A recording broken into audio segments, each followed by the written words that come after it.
Ramon TV, habari na burudani kiganjani mwako. Assalamu alaikum jamii.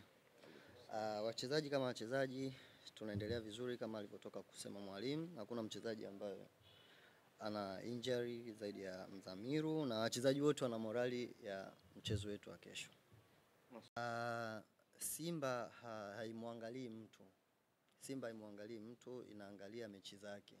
Kwa sisi tunaangalia mechi zetu, na alhamdulillah Simba wana kikosi kikubwa ambao kila mchezaji ambao unaweza kumweka anacheza vizuri. Kwa watu wamejiandaa kwa ajili ya kila mechi, kwa sababu kila kitu ambacho tunakipigania tunakihitaji kukileta Msimbazi. Kwa mechi ngumu, sio viporo tu. Mechi tangia tunaanza kucheza ya ligi ni ngumu.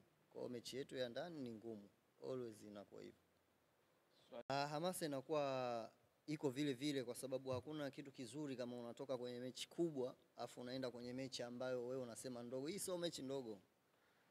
Kama unakumbuka Mashujaa, sisi tumeshinda katika dakika za nyongeza, tena goli moja. Kwa hiyo hatujaichukulia kiurahisi hivyo. Yaani ni mechi kubwa sana, kwa sababu labda Mashujaa kwa kwenye nafasi tu ambayo iko ya chini, lakini ni timu nzuri, ina wachezaji wazuri, ina mwalimu mzuri. Kwa hiyo hatuwezi kuichukulia kuwa tunaenda nyumbani kitu cha rahisi. Hapana, hamna kitu cha rahisi.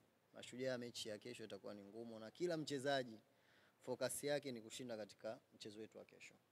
Siwezi kutoa kwa sababu siwezi kucheza peke yangu, lakini ninachoahidi wana Simba waje washuhudie timu yao, kwa sababu wachezaji wana morali na tunatamani kabisa yani kurejesha heshima ya timu ya Simba.